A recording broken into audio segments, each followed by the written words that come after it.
Hello అండి, నేను doctor Joshua, MD general medicine చేసి గుంటూరు కొత్తపేటలో ఆశ్రయ హాస్పిటల్లో కన్సల్టెంట్ ఫిజిషియన్గా నేను ప్రాక్టీస్ చేస్తున్నాను. ఈరోజు మనం డయాబెటీస్ మిల్లెటస్ అనేది ఎలాగో గుర్తించడం, ఎలాగో డయాగ్నోస్ చేయాలి అనే దాని గురించి కొన్ని విషయాలు తెలుసుకుందాం. డయాబెటీస్ మిల్లెటస్ అంటే ఇది రక్తంలో గ్లూకోజ్కు సంబంధించిన సమస్య. కాబట్టి మిగతా డిసీజెస్ లాగా కాకుండా ఇది ముఖ్యంగా కేవలము రక్తంలో, యూరిన్లో అంటే పాస్లో ఉండే షుగర్కు సంబంధించిన సమస్య అన్నమాట. కాబట్టి రక్తంలోను మూత్రంలో కానీ మనము షుగర్ లెవెల్స్ అనేది పరీక్ష చేయటం, దానికి సంబంధించిన కొన్ని పరీక్షల ద్వారా మనం దీన్ని డయాగ్నోస్ చేయొచ్చు. తర్వాత దీన్ని గుర్తించి తర్వాత ఫాలోఅప్లో ట్రీట్మెంట్లో కూడా ఇదే టెస్టుల ద్వారా మనము ఫాలోఅప్ చేయొచ్చు. అందువలన దీనికి ఎక్కువ ఖర్చు అయ్యే పరీక్షలు కానీ ఉండవు. ఈ ఇన్వెస్టిగేషన్స్ తక్కువ ఖర్చులోనే అయిపోతాయి. ముందుగా యూరిన్లో మనము పరగడుపున యూరిన్ పరీక్ష చేస్తాం.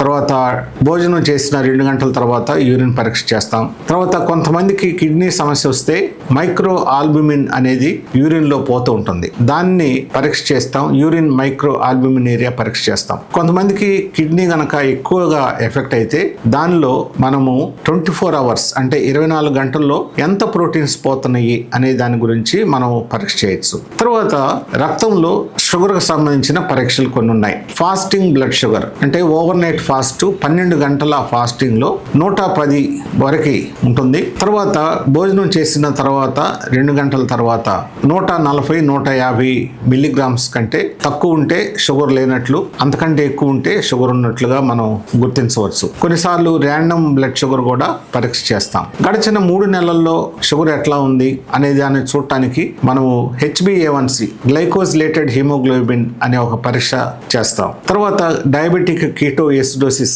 అనే సమస్య వస్తే మరి రక్తంలో కీటోన్ బాడీస్ అనేవి కూడా మనం గుర్తిస్తాం. ఆ పరీక్ష ద్వారా డయాబెటిక్స్ సంబంధించిన కీటోఎసిడోసిస్ సంబంధించిన ఆ సమస్యను మనం గుర్తిస్తాం. తర్వాత డయాబెటీస్ ఆస్మోలారిటీ అంటే 600 కంటే ఎక్కువగా ఉంటే రక్తంలో షుగరు, మరి ఆస్మోలారిటీ పరీక్ష అనేది కూడా చేస్తాం. ఇవి కొన్ని ముఖ్యమైన పరీక్షలు. ఇవి తక్కువ ఖర్చుతోనే అవుతాయి. తర్వాత షుగర్ వలన ఇతర అవయవాలపై కూడా ఆరోగ్య సమస్యలు వస్తాయని మనం తెలుసుకున్నాం కదా. ఇతర పరీక్షలు, ఇతర అవయవాలు, ఉదాహరణకి గుండెకి సంబంధించి ఏదన్నా ఆరోగ్య సమస్య వస్తే మనం ఈసీజీ చేస్తాము. తర్వాత 2D ఎకో, తర్వాత TMT అని, తర్వాత కరోనరీ యాంజియోగ్రామ్ అనేది మనం పరీక్ష చేస్తాం. తర్వాత కిడ్నీస్ సంబంధించి ప్రోటీన్, మైక్రో ఆల్బుమినిరియా టెస్ట్ చేస్తాం. తర్వాత రీనల్ యాంజియోగ్రామ్ అనే పరీక్ష చేస్తాం. తర్వాత blood urea, serum creatinine, serum electrolytes, ఇలాగో కొన్ని కిడ్నీ సంబంధించిన పరీక్షలు కూడా మనం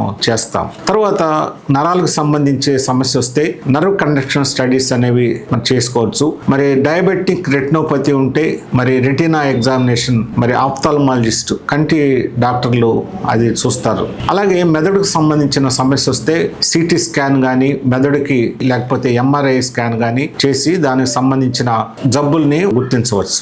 ఇవి స్థూలంగా డయాబెటీస్ని ఎలా డయాగ్నోస్ చేయాలి అనే దాని గురించి కొన్ని ముఖ్యమైన పరీక్షలు.